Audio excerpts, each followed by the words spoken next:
Bienvenidos. En este video vamos a hablar sobre los principales modelos atómicos, solo como los más básicos, con los que se inició esta historia hasta poder llegar a los átomos con las teorías mucho más modernas que son con las que ahora nos manejamos. Para iniciar la clase hablemos un poquito sobre lo que es la química. La asignatura de química lo que trata de explicar o la razón de su existencia es el poder comprender cómo se da la transformación de la materia. Asumo que usted en varias ocasiones ha escuchado la frase de la materia no se cree ni se destruye, simplemente se transforma. La química es una asignatura que trata de explicarnos cómo se da esa transformación para poder comprender cosas simples, como un ejemplo, usted cuando va a la cocina y quiere hacerse un huevo revuelto, ¿cómo se transforma de algo líquido a algo sólido? ¿Cómo transformamos un cubo de hielo en algo en estado líquido? ¿Cómo podemos utilizar estas transformaciones de la materia para el beneficio de la humanidad? ¿Cómo podemos, ejemplo, que ahora utilizamos lo que es la cocina molecular, el nitrógeno, para hacer gelificaciones, las gelificaciones mucho más rápido? La química trata de ayudarnos a comprender cómo se dan estas transformaciones y cómo nosotros podemos interactuar, interpretar los elementos químicos a través de una transformación. Usted en la diapositiva tiene la imagen, asumo que la mayoría de personas han visto este capítulo de Bob Esponja en donde cae el tronquito con fuego cuando son cavernícolas. La química es una asignatura que ha existido desde mucho antes de la humanidad, porque como lo expliqué, trata de buscar la transformación de la materia. La materia existe desde antes que nosotros, desde antes que la especie humana, que los animales, las plantas.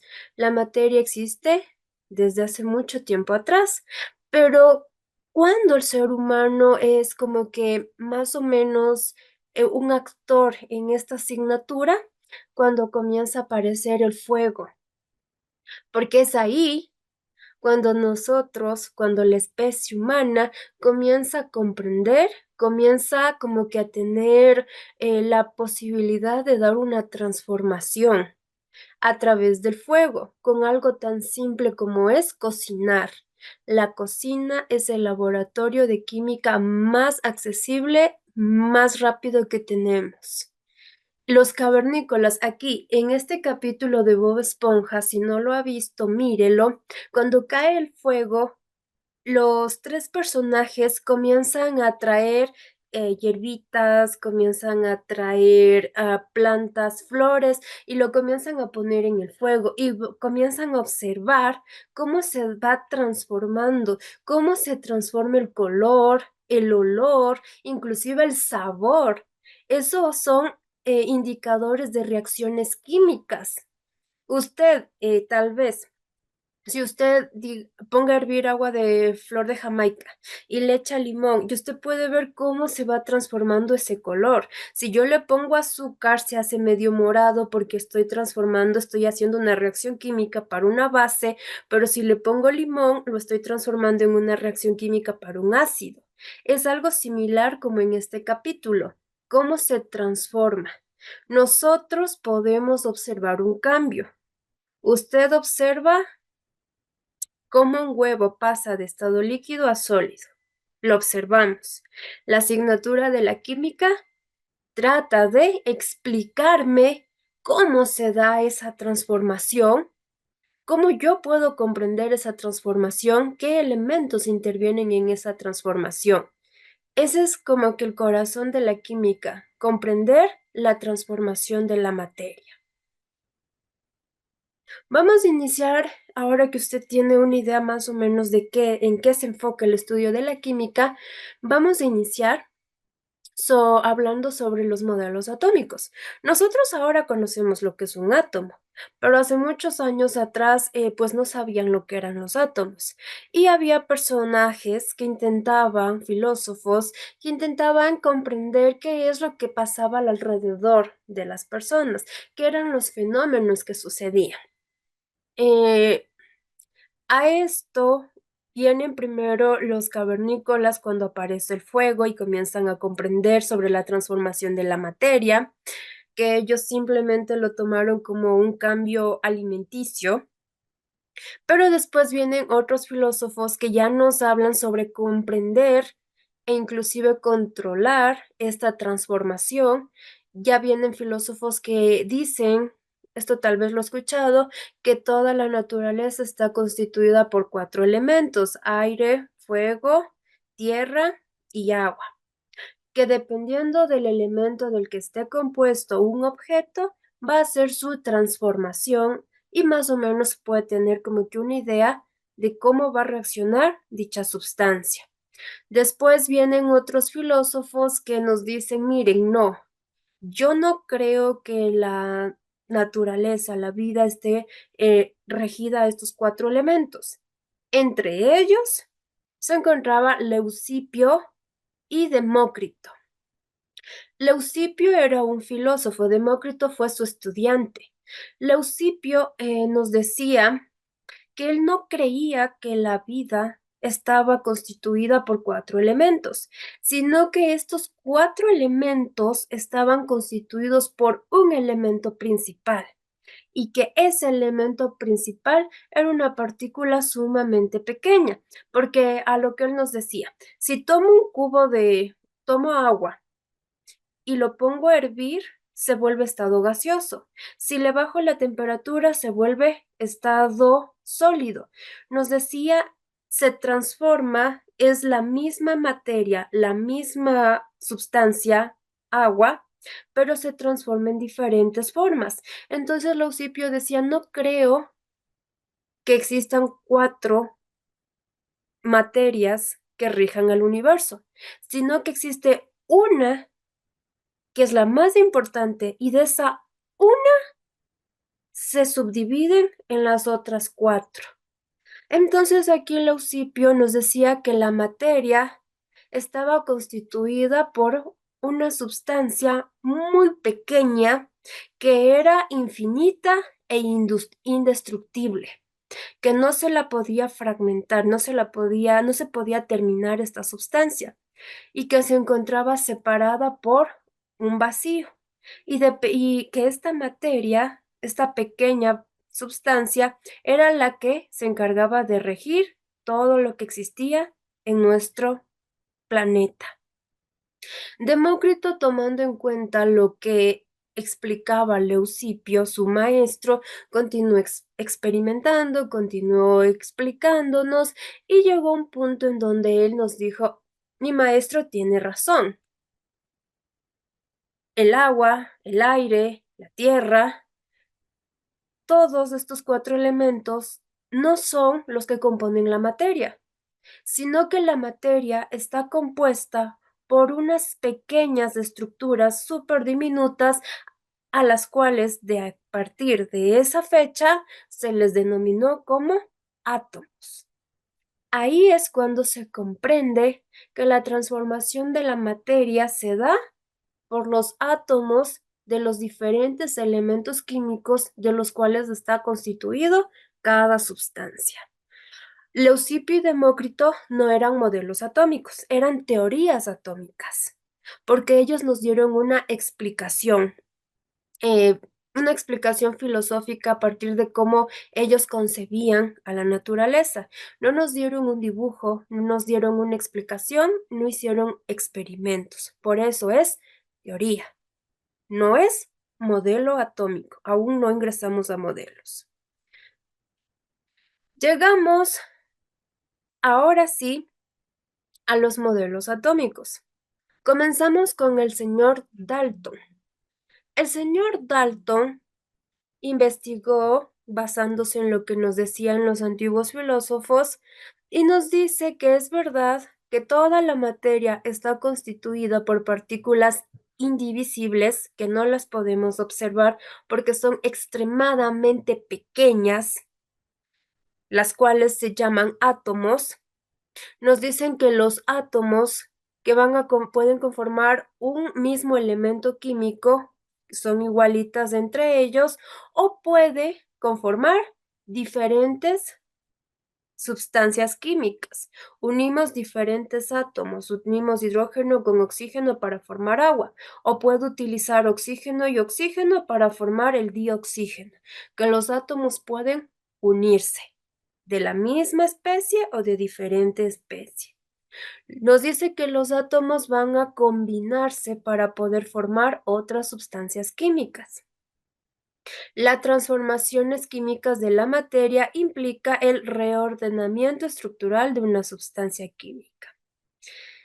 Dalton, lo importante de él, nos decía que los átomos eran una esfera, como usted la ve en la imagen, una esfera negra perfecta. Nos decía que los átomos eran indestructibles, indivisibles, infinitos, que no se podían destruir, que eran súper sólidos, que eran compactos, y él nos dijo que los átomos desde la perspectiva de sus investigaciones eran similar a una bola de billar, una pelota negra perfecta.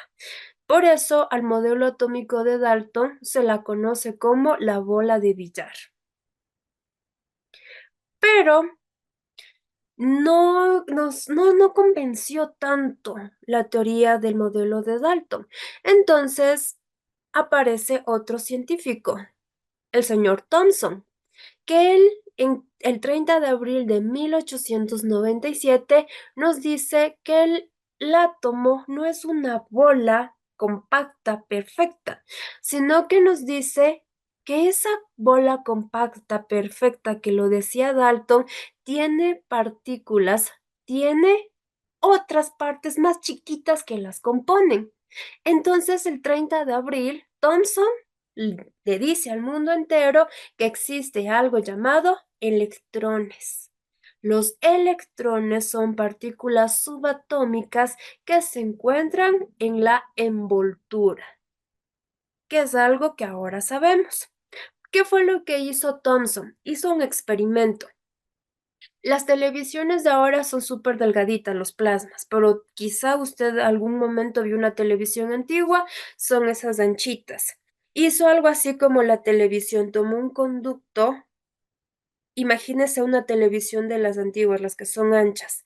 Ya, tomó un conducto, en esta parte había como una pantalla como el de la televisión, en la parte de acá teníamos una entrada para liberar lo que era energía.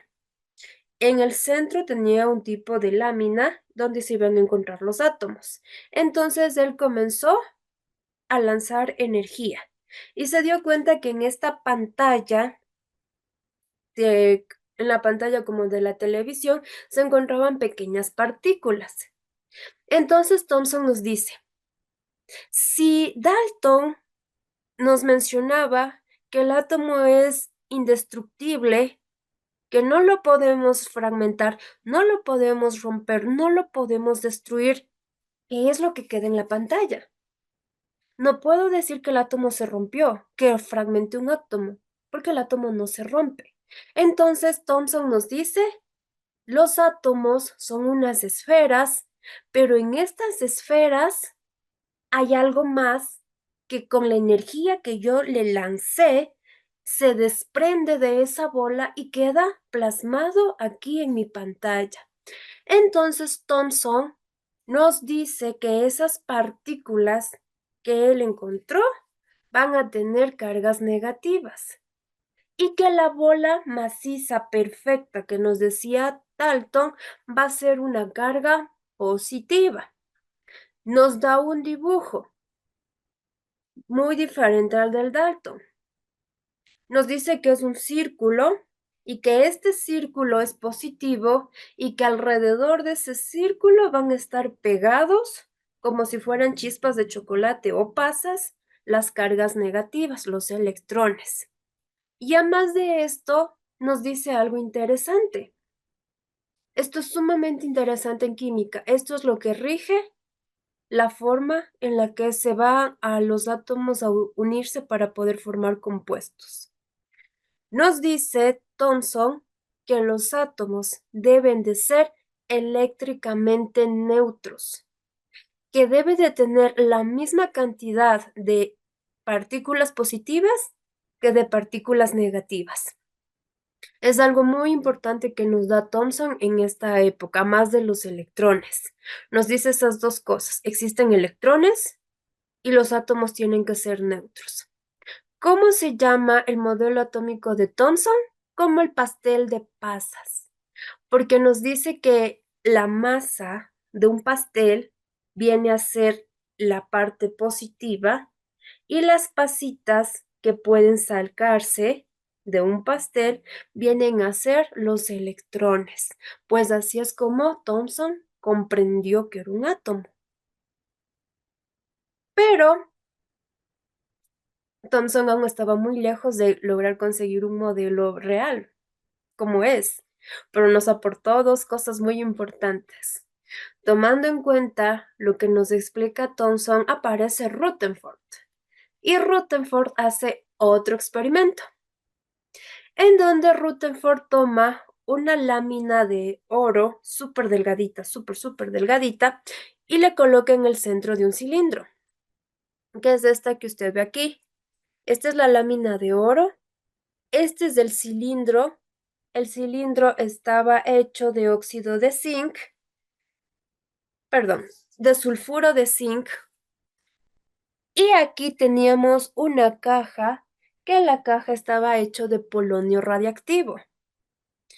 La lámina de oro era extremadamente delgada. ¿Cuál era la función? ¿Qué era lo que quería Rutherford hacer con este experimento? Rutherford abría la cajita de zinc, no, abría la caja de polonio radioactivo y aquí ingresaban partículas positivas que chocaban contra la lámina. Aquí Rutherford nos dijo que se dio cuenta de tres cosas: de que había ocasiones en las cuales partículas chocaban contra la lámina de oro y salían hacia los lados, disparados. Había otros que pasaban rompiendo la lámina de oro hacia la parte de atrás. Y la tercera cosa interesante que descubrió Rutherford es que había partículas que pasaban del rayo directo hacia la parte de atrás del barril. Y eso que tiene de interesante, ¿verdad? Que Rutherford nos dice, si los átomos son una bola, como lo dice Thomson y como lo dice Dalton, una bola perfecta, ¿por qué las partículas pueden pasar y los átomos no se destruyen? Nos dice entonces, los electrones que descubrió Thomson no están pegados a una bola de una masa positiva. Hay un espacio. Debe de existir un espacio entre la masa positiva y la masa negativa para que los rayos de la caja de polonio hayan pasado y puedan incrustarse en la lámina las partículas negativas. Porque él nos decía, si es como lo dice Thomson, entonces para que las partículas negativas pasen hacia la lámina de zinc, el átomo debió de haberse roto. Y si se rompió, se fragmentó, usted imagínese que tiene una galleta Choco Chips y quiere sacarse solamente la chispita de chocolate.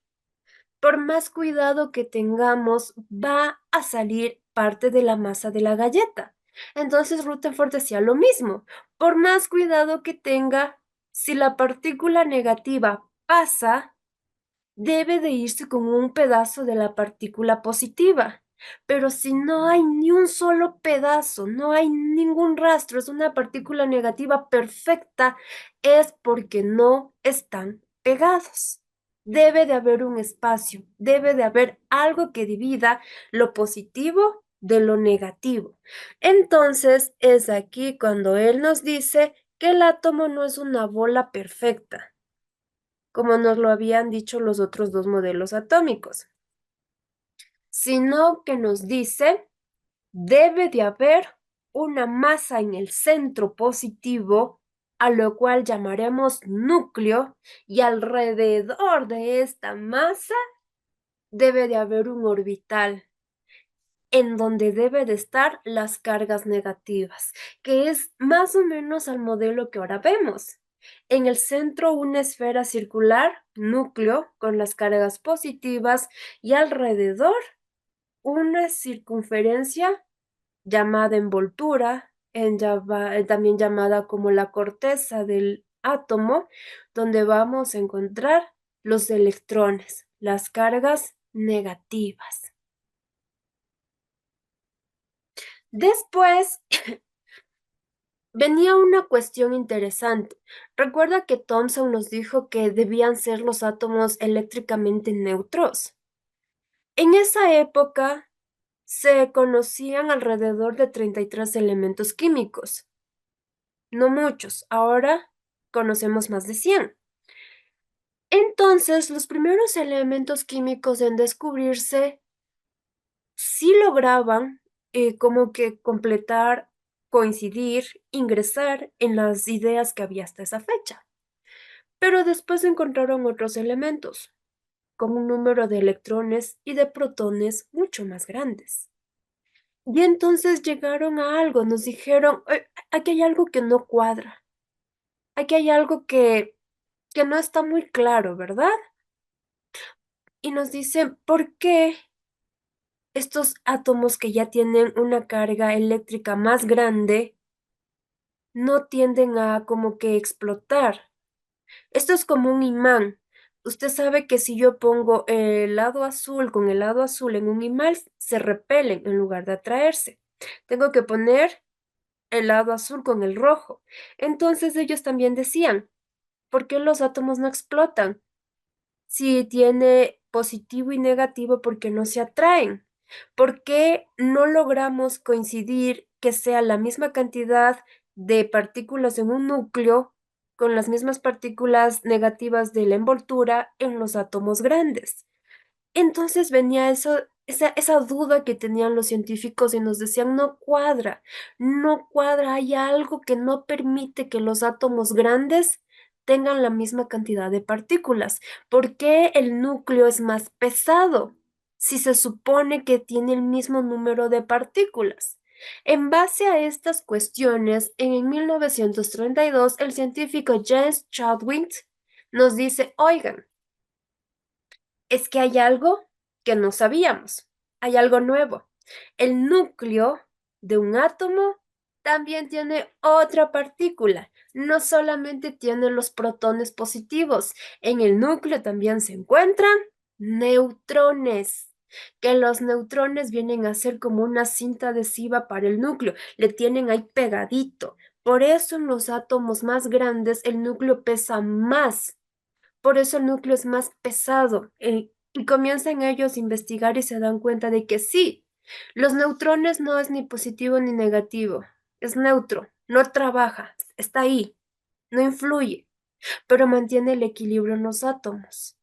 Descubren que en el núcleo también hay una carga neutra, que son lo que ahora nosotros conocemos como neutrones.